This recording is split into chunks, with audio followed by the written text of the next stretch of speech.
하나님이 노아와 그와 함께 방주에 있는 모든 들짐승과 가축을 기억하사 하나님이 바람을 땅 위에 불게 하심에 물이 줄어들었고 깊음의 샘과 하늘의 창문이 닫히고 하늘에서 비가 그치매 물이 땅에서 물러가고 점점 물러가서 150일 후에 줄어들고 일곱째 달 곧 그 달 11의 날에 방주가 아라랏산에 머물렀으며 물이 점점 줄어들어 열째 달 곧 그 달 초하룻날에 산들의 봉우리가 보였더라.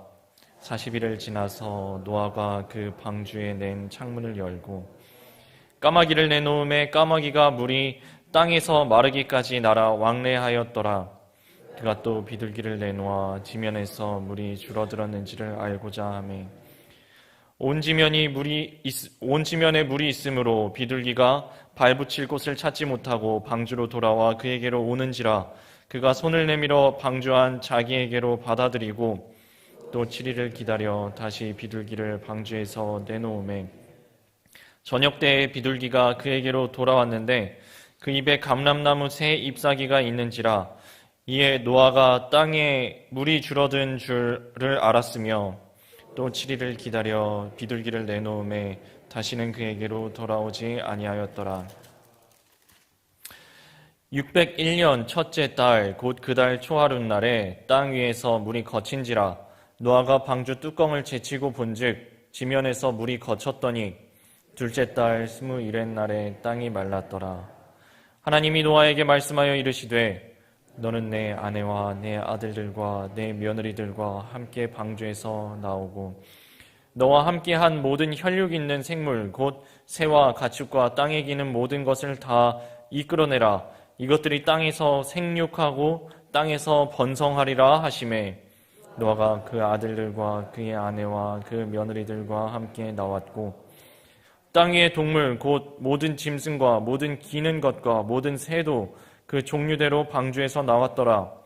노아가 여호와께 제단을 쌓고 모든 정결한 짐승과 모든 정결한 새 중에서 제물을 취하여 번제로 제단에 드렸더니 여호와께서 그 향기를 받으시고 그 중심에 이르시되 내가 다시는 사람으로 말미암아 땅을 저주하지 아니하리니 이는 사람의 마음이 계획하는 바가 어려서부터 악함이라. 내가 전에 행한 것 같이 모든 생물을 다시 멸하지 아니하리니 땅에 있을 동안에는 심음과 거둠과 추위와 더위와 여름과 겨울과 낮과 밤이 쉬지 아니하리라. 아멘. 네, 오늘 말씀 창세기 8장 말씀입니다. 창세기 8장 말씀 1절에 이렇게 시작하고 있습니다. 하나님이 노아와 그와 함께 방주에 있는 모든 들짐승과 가축을 기억하셨다고 합니다. 하나님께서 우리를. 하나님께서 우리 사람처럼 잠깐만 쟤네들 저기 있었는데 내가 가만 냅두고 있었네. 쟤네 어떡하지? 아이고 지금 기억났네. 까먹었었네. 이런 기억을 하셨다는 말씀이 아니죠. 하나님께서는 그렇게 잊어버리셨을 리가 없습니다. 이 기억하사라는 부분에 히브리 표현을 보면은 새겼다라고 되어 있어요. 새겼다는 게 도대체 어떤 말씀일까? 새겨서 기억한다는 게 도대체 어떤 말씀일까? 제가 한 에피소드가 하나가 생각이 났습니다.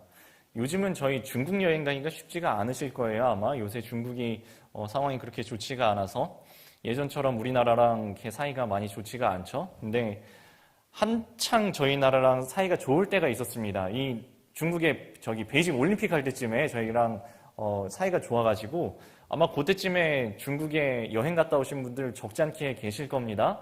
저도 그때쯤에 중국을 한번 갔다 왔습니다. 중국에 가면은 여러 가지 볼 것들이 많죠. 장가게 가보신 분들도 계실 거고, 베이징 가보신 분들, 상하이 가보신 분들, 여러분들 계실 텐데, 어디를 가도 중국이 유명한 게 한 가지가 있습니다. 이 서커스가 유명해요. 중국 서커스 유명하지 않습니까? 중국 서커스를 같이 패키지 여행이었는데 같이 보러 갔는데, 제가 생각지도 못했던 엄청난 대단한 서커스를 본 겁니다.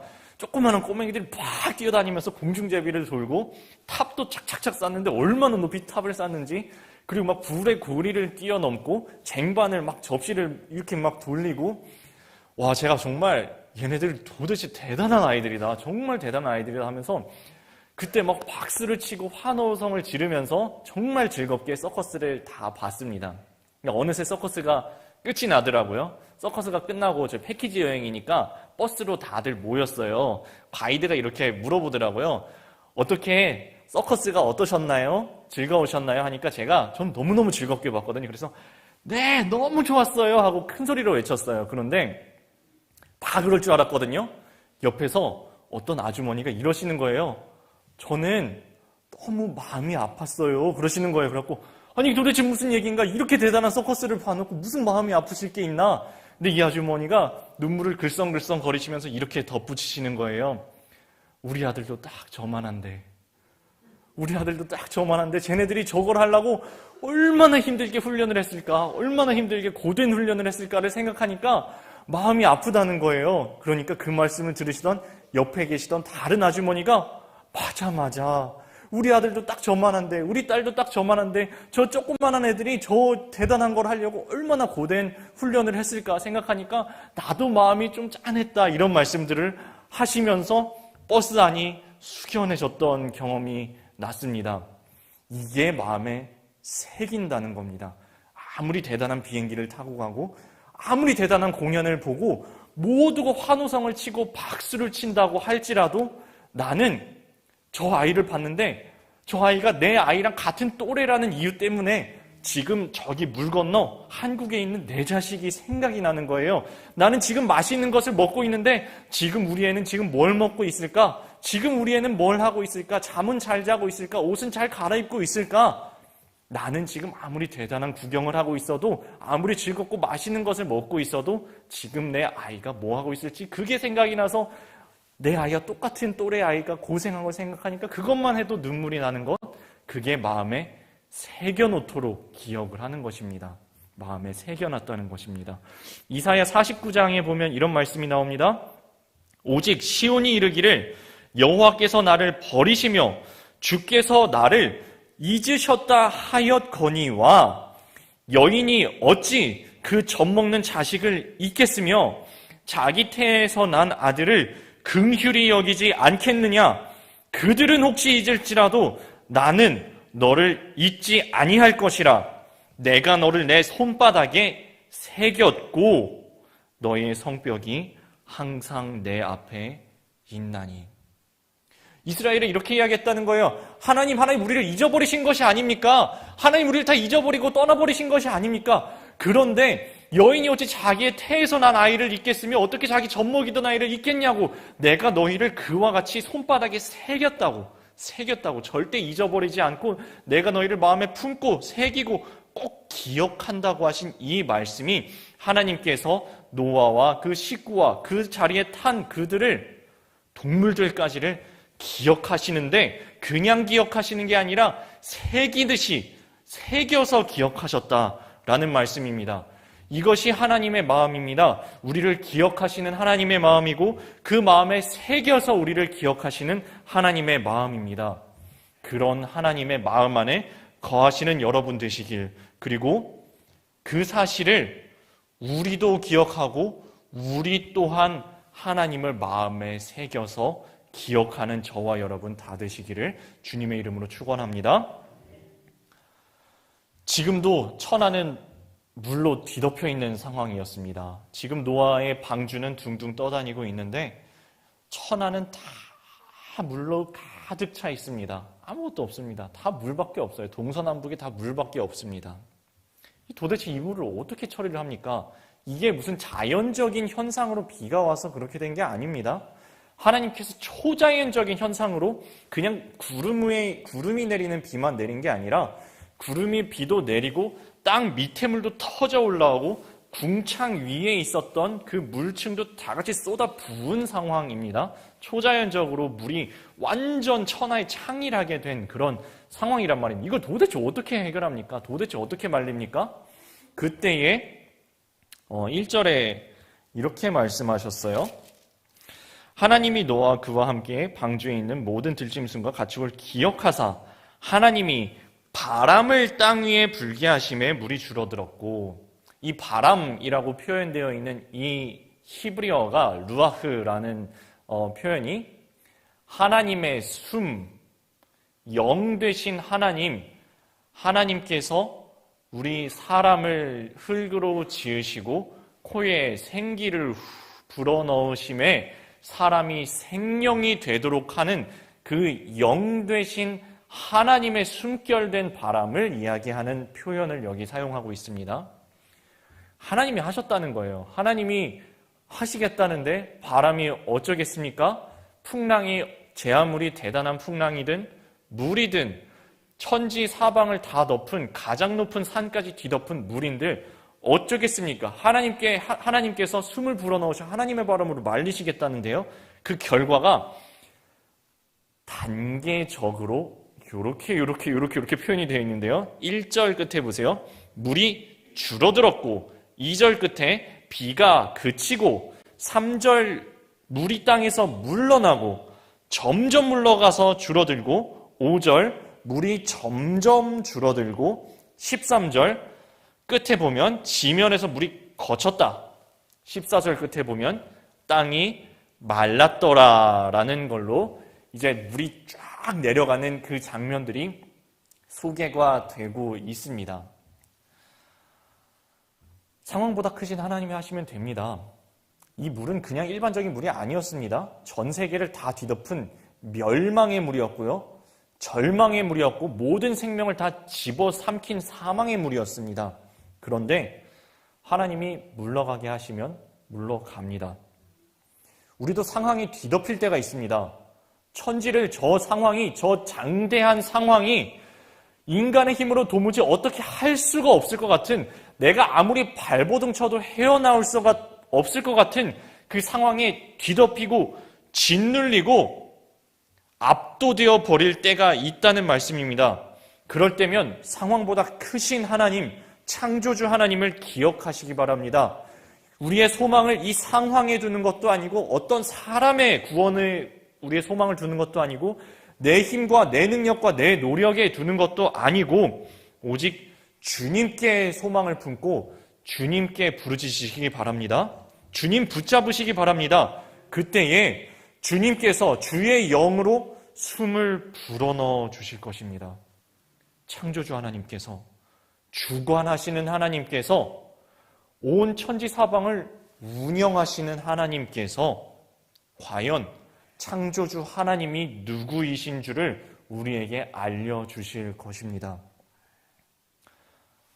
점점 물이 내려가고 있는 상황입니다.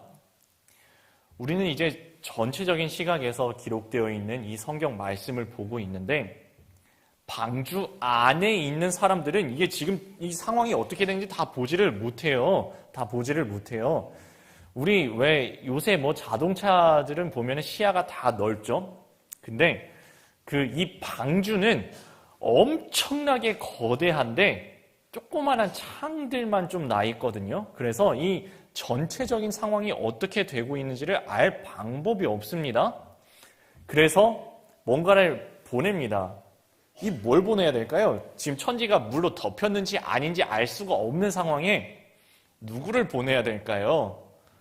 날아다니는 애들을 보내야겠죠? 이 날아다니는 애들을 보내야 됩니다. 그래서 까마귀를 보내고 또 비둘기를 보내고 또 비둘기를 보냅니다. 여기 까마귀와 비둘기의 의미를 부여할 수도 있지만 굳이 이 성경 말씀에선 그렇게까지 의미를 부여하고 있는 것 같지는 않습니다. 그냥 이 상황이 어떻게 되어 있는지를 확인하기 위해서 날려보낸 겁니다. 얘네가 날 수가 있으니까요. 요즘 같으면 드론을 날렸을 것 같아요. 드론 뭔지 아시나요? 드론? 드론 헬리콥터 비스무리하게 하는 요만하게 생긴 거 있죠? 날개 4개 달려가지고 웽 하고 날아다니는 걔네 있지 않습니까? 거기 카메라도 달려있어가지고 이렇게 조종하는 거.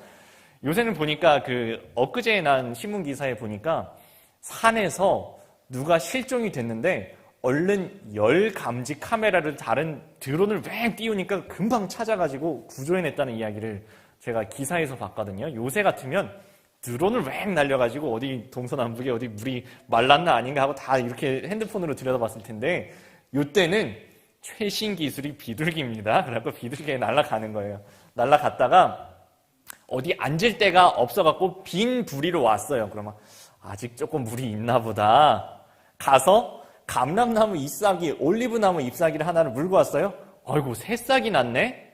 어딘가 이제 나무가 뿅하고 위로 올라올 만큼 땅이 드러난 데가 있구나. 그리고 또 날려요.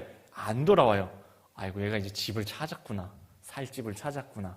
이제 때가 왔구나. 이제 알 수 있게 정찰병을 보낸 겁니다.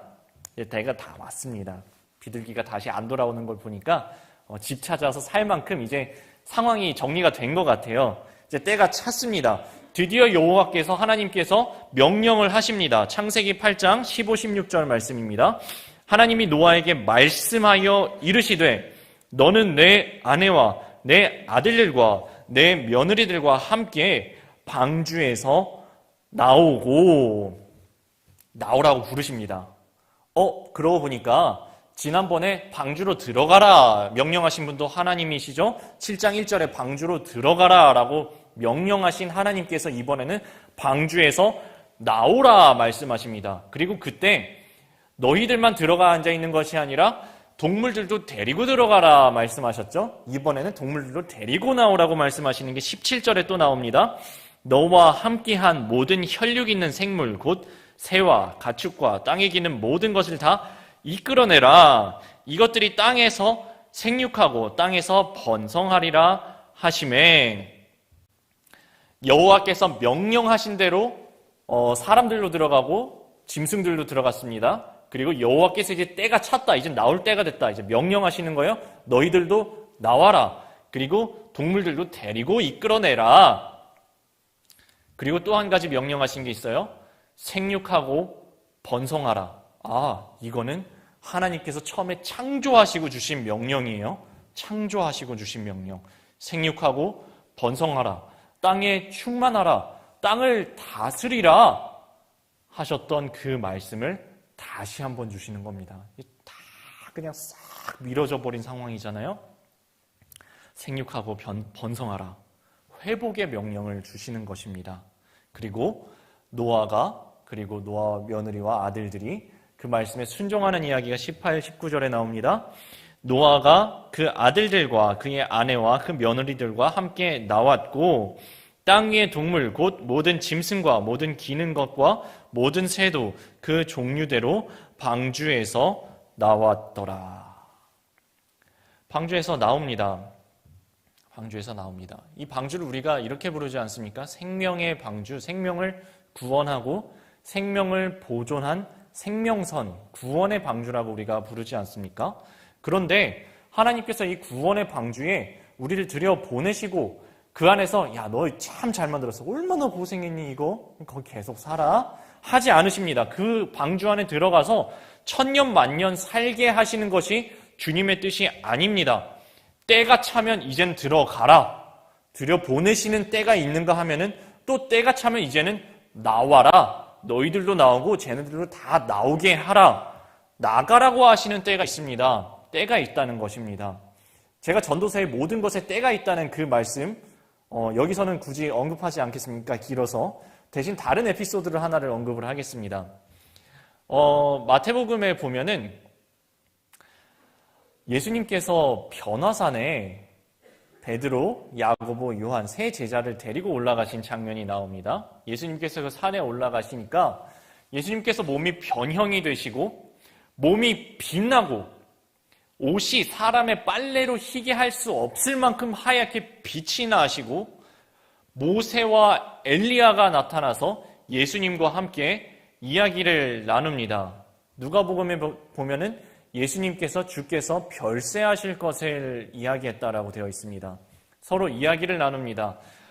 베드로와 야고보, 요한 이 제자들이 졸다가 눈을 번쩍 떠보니까 예수님께서 빛나는 모습으로 변형이 되셔가지고 사람이 어떻게 빛나게 할 수 없을 만큼 반짝반짝 빛이 나시면서 모세와 엘리야와 이야기하시는 것을 보고서 너무너무 깜짝 놀랍니다. 세상에 이런 일이 일어날 수가 있나? 하고서 이렇게 말씀을 드리는 겁니다. 주님, 여기다가 초막셋을 지읍시다. 초막셋을 지어서 여기 살아야겠습니다. 여기 좀 있어야겠습니다. 하니까 예수님이 그래, 너 생각 잘했다. 여기 너무 영광스러운 자리고 내가 이 반짝반짝 빛나는 거 너무 아까운데 여기 좀 더 있자. 초막으로 들어가 좀 더 있자. 며칠 더 있자. 여기 한 1년 있다 가자. 이러지 않으셔요. 하늘에서 이는 내 사랑하는 아들이니 그의 말을 들으라 말씀하시고 데리고 내려가셔요. 어디로 내려가시냐 하면은 병들어서 고칠 수가 없어서, 귀신 들려서 고칠 수가 없어서 주님의 말씀을 기다리고 고대하고 있는 사람들이 있는 동네로 데리고 들어가십니다. 그리고 가서 병을 고치시고 먹이시고 말씀을 가르쳐 주시고 복음을 전파하는 사역을 계속하셔요. 세상 속으로 다시 데리고 내려가신 겁니다. 우리도 마찬가지입니다. 주님께서 우리를 예배의 자리에, 예배의 장소에, 예배의 시간에 부르실 때가 있습니다. 그 때가 되면 이 구원의 방주 역할을 하는 예배당에 부르셔서 부르심을 받은 저희가 말씀도 듣고 찬양도 하고 기도도 하고 은혜 베풀어 주시는 시간에 은혜를 사모하는 마음으로 나와서 주님의 부르심에 응답하게 됩니다. 그런데 천년만년 여기에만 머물러 있으라고 하지는 않으십니다. 때가 딱 차면 또 내보내십니다. 파송하십니다. 각자의 삶의 자리로 가라고, 가정으로 가고, 직장으로 가고, 친구들에게로 가고, 이웃들에게로 가고, 세상 속으로 나가라고, 나가되 그냥 나가는 것이 아니라 예수 그리스도의 향기를 품고 나가라고, 세상의 빛으로 나가라고, 세상의 소금으로 나가라고. 제가 지금 이 세상이라고 힘주어 말씀드렸습니다. 예수님께서 그냥 빛과 소금 되라고 하지 않으셨습니다. 너희는 세상의 소금이다 하셨고요. 너희는 세상의 빛이라고 하셨습니다. 나가라고 말입니다. 그리스도의 향기를 품고 세상의 빛으로, 그냥 빛도 이 켜자마자 말 아래에 덮어서 보이지도 않게 하는 게 아니라 등경 위에 빛을 비추는 세상의 빛으로, 소금도 맛을 잃어서 땅에 밟히는 소금이 아니라 맛을 가지고 지키면서 세상을 정화시키는, 맛을 내는 소금으로, 세상의 소금으로, 세상의 빛으로 살아가라고 보내십니다. 그리고 이제 노아도 하나님께서 나가라 그러셔요. 너 이제 방주에서 나와. 이제 그만 나와. 밖으로 나가. 세상으로 나가. 그리고 명령대로 방주에서 나온 이 구원의 방주에서 생명을 건지심을 받아서 구원하심을 받아서 세상 밖으로 나온 노아가 자신이 받은 은혜를 기억합니다. 노아에 대해서 처음 설명했을 때 성경에서 이렇게 기록했거든요. 그러나 노아는 하나님의 은혜를 입은 자였더라. 하나님의 은혜를 받은 자였더라. 그 은혜를 기억합니다. 그리고 받은 은혜를 기억하며 돌을 가져다가 제단을 쌓습니다. 그리고 거기서 하나님께 번제를 드리는 이야기가 20절에 나오는데요. 노아가 여호와께 제단을 쌓고 모든 정결한 짐승과 모든 정결한 새 중에서 제물을 취하여 번제로 제단에 드렸더니, 돌이켜보니까 모든 것이 은혜였던 것입니다. 이게 내가 잘나서 내가 살 수 있는 상황이 아니에요. 딱 나와서 보니까 명백하잖아요. 이거 내가 살 수 있는 상황이 아니었는데, 우리 가정이 살 수 있는 상황이 아니었고, 우리가 이 생명을 보존하는 생명의 사명을 감당할 수 있는 내가 잘난 능력이 있는 것도 아니고 내 잘난 의로 된 것도 아니고 하나님께서 은혜를 베풀어 주셨구나. 노아는 그러나 여호와께 은혜를 입었더라. 내가 하나님께 은혜를 입었구나. 여기까지 온 것이 주님의 은혜였구나. 내 삶에 당연한 것이 하나도 없었구나. 기억하면서 주님께 번제를 드립니다. 그 번제를 드리는 앞에서 하나님께서 노아에게 은혜의 말씀을 한마디를 해주시는데요. 21절의 말씀입니다.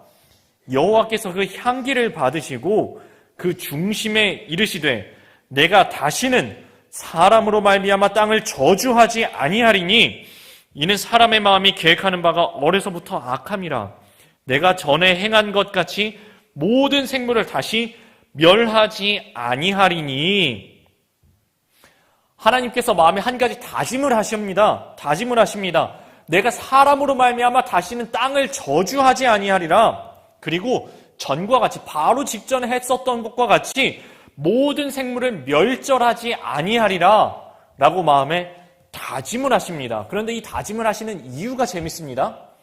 이게 하나님께서 내가 다시는 땅을 저주하지도 말고 다시는 생물을 멸하지도 말아야겠다. 왜냐하면 이제는 보니까 의로운 사람밖에 안 남았고 이 세상이 전부 정화가 돼가지고 이제는 앞으로 세상이 의로 가득 차 있을 것이기 때문에 내가 저주하지 않겠다고 말씀하신 것이 아닙니다. 좀 전에 이렇게 말씀하셨어요.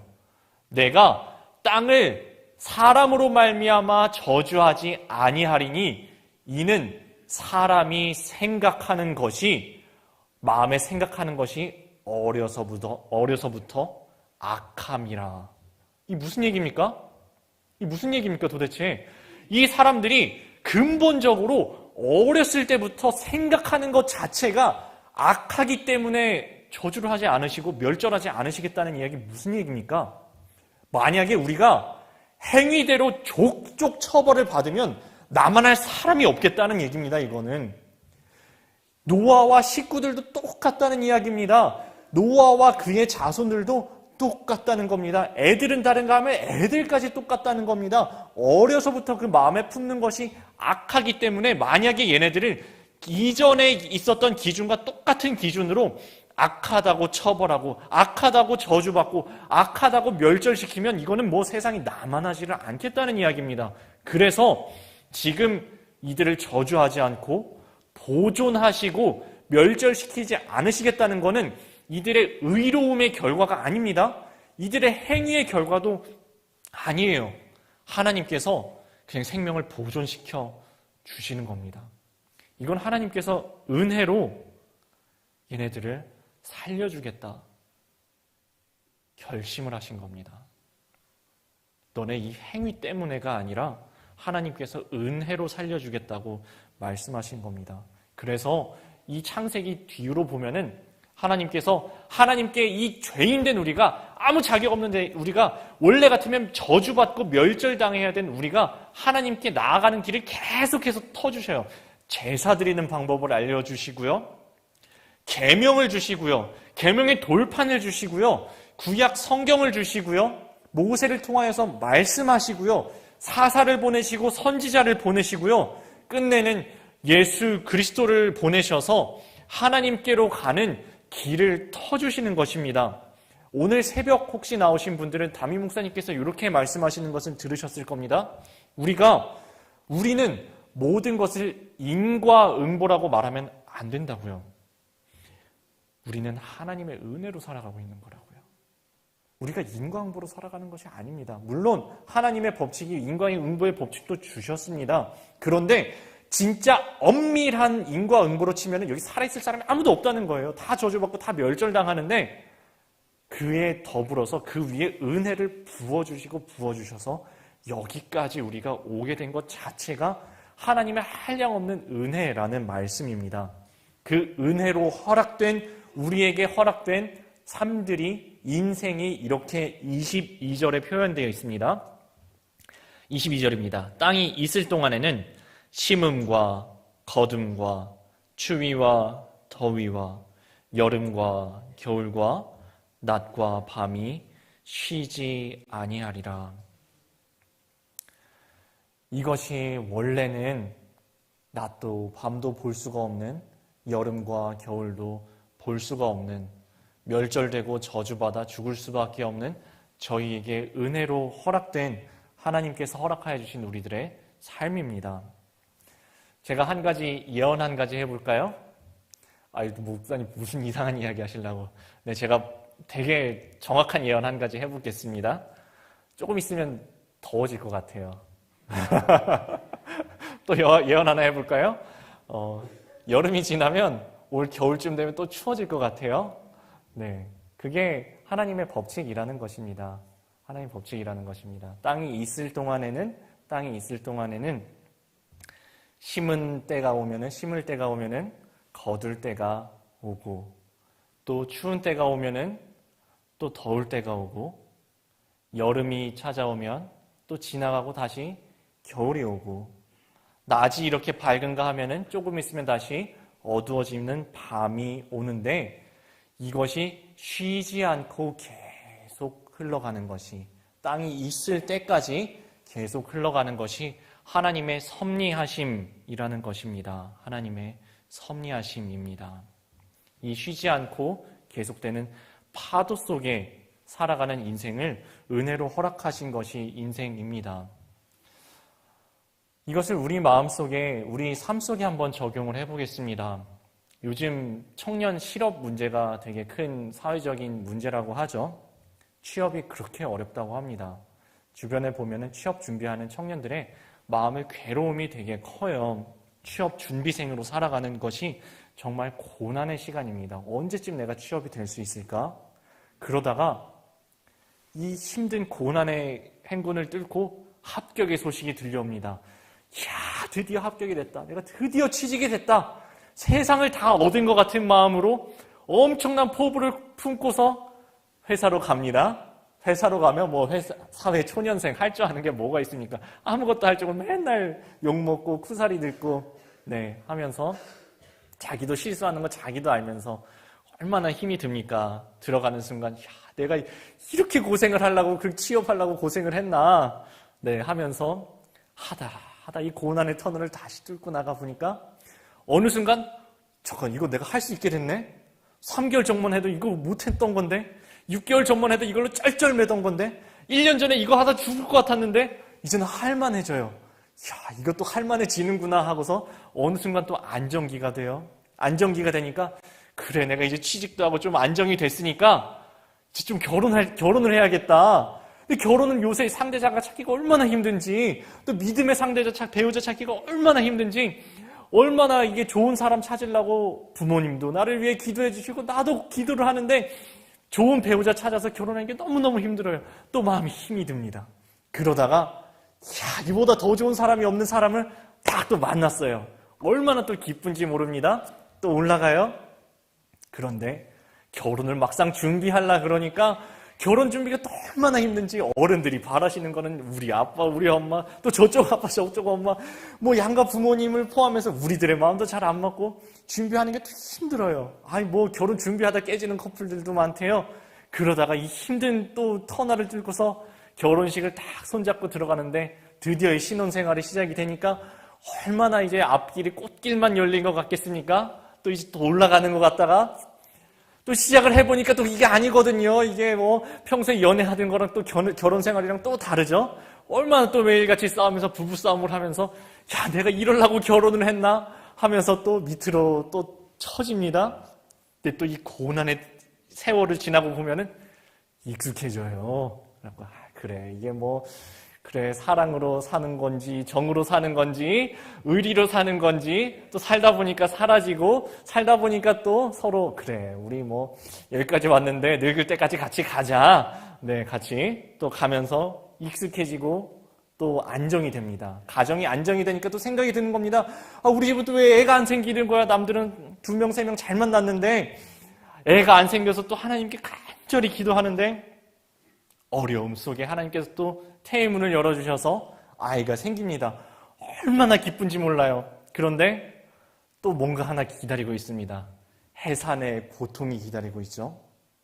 두렵습니다. 병원으로 실려가요. 애를 생명을 낳는 고통이 보통이 아니죠.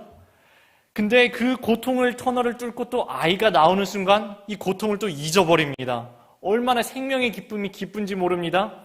그런데 이 기쁨으로 태어난 이 아이가 또 얼마나 또 속을 썩이는지 모릅니다. 속을 썩이는지 몰라요. 그런데 또 이 아이가 속만 썩이는 게 아니라 또 우리 삶에 또 행복이 된단 말이에요. 이 아이가 또 큽니다.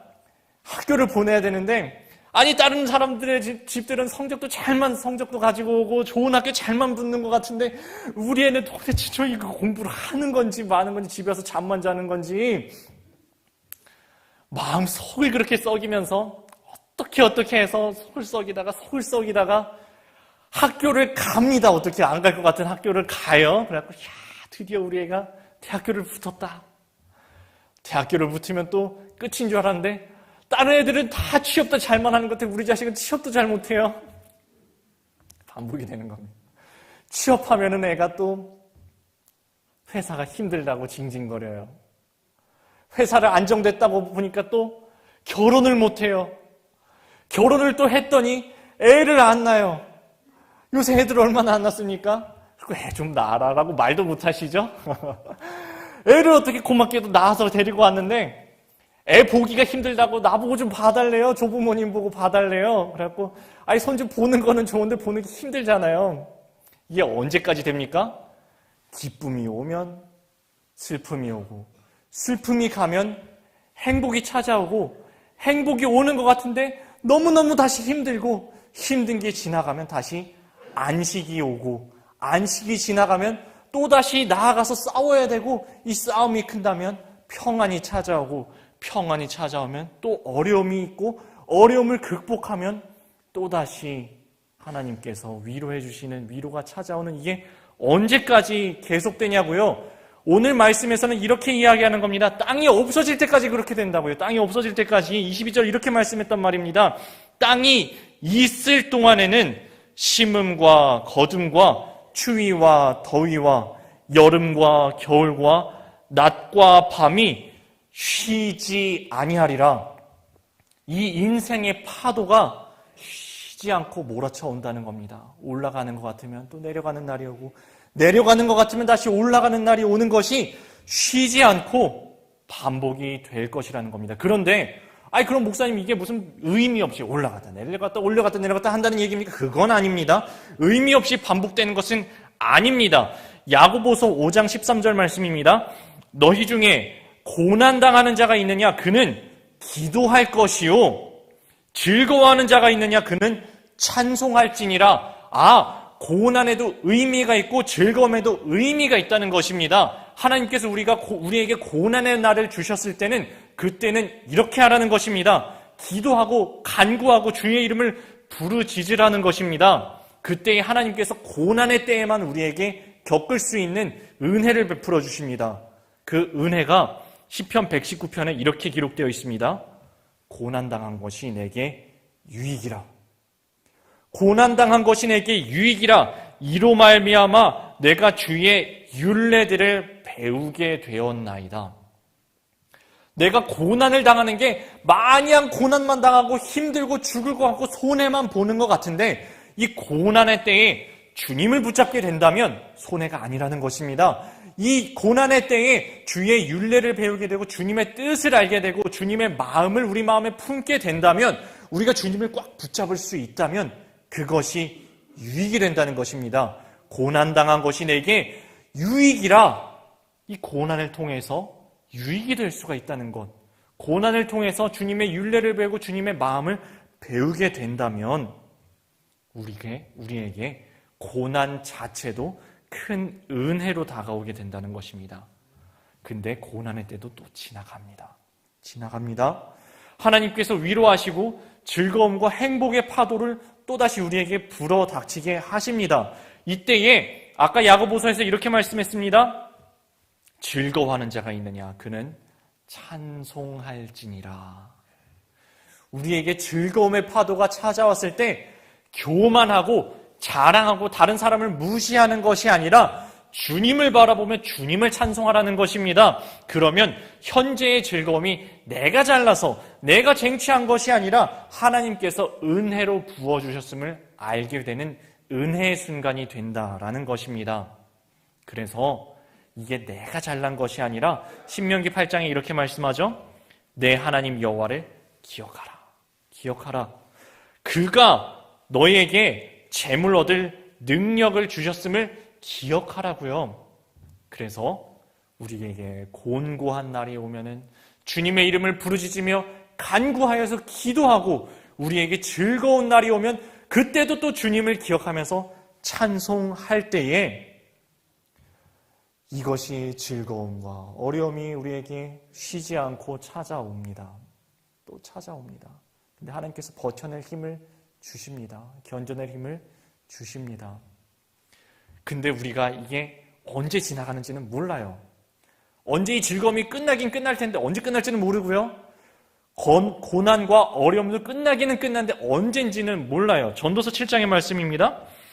형통한 날에는 기뻐하고 곤고한 날에는 되돌아보아라.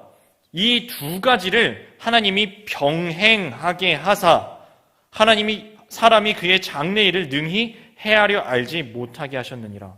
하나님께서 형통한 일과 곤고한 것을 병행하여 주신다는 거예요. 아까 하신 이 말씀이 성경 전체에 반복되고 있는 이 진리가 보이시나요? 곤고한 날과 형통한 날을 병행하여 주시는데 그게 언젠지는 모르게 하셨대요. 모르게 하셨다요. 내일 일을 모르게 하셨대요. 내일 일을 우리에게 모르게 하신 이유가 있습니다. 그 이유는 우리로 하여금 내일 일을 자랑하지 못하게 하시는 것입니다. 만약에 우리가 내일 일을 장담할 수 있다면, 그래서 내일 일을 정확하게 대비하고 정확하게 알아서 내일 일을 자랑할 수 있다면, 아, 내일 그거 내가 잘해서 그렇게 된 거야. 내가 이렇게 잘해가지고 이만큼을 쌓았고 내일은 또 이만큼을 더 쌓을 거야 라고 정확하게 우리가 자랑할 수가 있다면, 내일 일을 정확하게 예측할 수 있다면 우리는 내 힘과 내 능력으로 사는 걸로 착각하며 살아갈 것이라는 말입니다. 그런데 하나님께서 형통함과 곤고함을 병행하게 하시되 내일 일을 측량하여 알지 못하게, 능히 장래일을 헤아려 알지 못하게 하시는 것은 내 능력을 의지하는 것도 아니고 내일 자체를 의지하는 것도 아니고 이 모든 사건과 이 모든 시간 위에서 일하시는, 그 모든 것을 통하여서 역사하시는 하나님을 의지하며 살아가라고 하시는 말씀입니다. 우리 아까 이렇게 찬양하였죠. 봄철과 또 여름, 가을과 겨울, 해와 달, 별들도 다 주님의 것이라고요. 만물이 주님의 영광을 드러낸다고요. 신실한 그 사랑 나타낸다고요. 그래서 우리가 붙잡을 것은 신실하신 주님, 신실하신 주님, 변함없으신 주님, 어제나 오늘이 한결같으신 주님을 붙잡고 의지하며 은혜로 살아간다고요.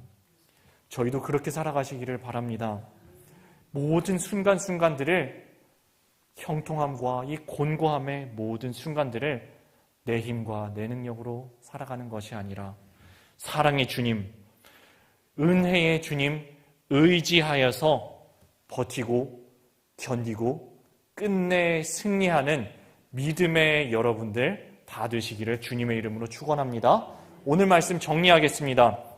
하나님은 우리를 마음에 새겨서 기억하신다고 했습니다. 우리도 주님을 마음에 새겨서 기억하시기를 바랍니다.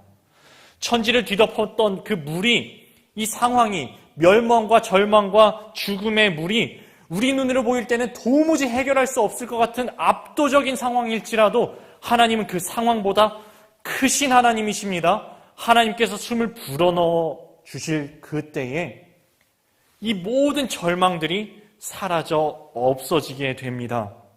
하나님께서 우리를 예배의 자리로 부르시는 때가 있습니다. 하나님께서 우리를 예배로 부르시면 그때의 신령과 진정으로 주님께 예배 드리시는 데 집중하시기 바랍니다. 그리고 주님께서 우리를 세상으로 파송하실 때가 옵니다. 방주에서 내보내실 때가 옵니다. 그때에는 일어서 나가셔서, 세상으로 나가셔서 세상의 빛과 소금으로 그리스도의 향기로 살아가시기를 바랍니다. 마지막입니다. 사실 다 죽을 수밖에 없는 죄인된 우리에게 하나님께서 은혜로 오늘의 삶을 허락하여 주셨습니다. 그리고 심음과 거둠을, 추위와 더위를, 여름과 겨울을, 낮과 밤을 쉬지 않도록 우리에게 허락하여 주십니다. 이 끊임없는 파도 속에서 내 힘과 내 능력 의지하여 살아가는 것이 아니라 오직 은혜의 주님, 모든 것을 합력하여 선을 이루시게 하시는 주님 의지하여서 믿음으로 살아가시는 저와 여러분들 다 되시길 주님의 이름으로 축원합니다. 함께 기도하시겠습니다. 주님, 노아를 그 마음속에 새겨서 기억하여 주신 주님, 오늘날 저희들도 주님의 마음에 저희를 새겨서 기억하여 주심을 저희가 믿습니다. 저희도 주님을 잊지 않고 기억하게 해주시옵소서. 주님, 천지를 뒤덮었던 그 멸망과 절망과 압도적인 상황의 물을 주님께서 주의 영으로 사라지게 하신 것을 저희가 기억하게 해주시옵소서. 그리고 저희가 이 상황 속에서 이 땅 위에 살아가지만 이 상황보다 크신 주님을 의지하여 살아가는 저희들의 삶 되게 하여 주시옵소서. 주님께서 저희를 예배의 자리에 부르실 때에 신령과 진정으로 주님께서 찾으시는 그 예배자의 삶을 살아가게 하여 주시옵소서. 또한 주님께서 저희들을 세상으로 파송하실 때에 일어나 세상으로 나아가 세상의 빛으로, 세상의 소금으로, 그리스도의 향기로 살아나게 하여 주시옵소서. 저희에게 은혜로 허락된 삶을 살아가면서 심음과 거둠과 추위와 더위와 여름과 겨울과 낮과 밤이 쉬지 않고 오는 이 삶이 은혜임을 기억하며 사랑의 주님, 은혜의 주님, 모든 것에 합력하여 선을 이루시는 주님 붙들고 의지하여 믿음으로 승리하는 저희들의 인생 다 되게 하여 주시옵소서. 감사드리며 예수님의 이름으로 기도드립니다. 아멘. 함께 찬송가 310장 하나님의 은혜로 내 모든 형편 다 아시고 늘 돌보아 주시는 주님께 찬양 올려드리겠습니다.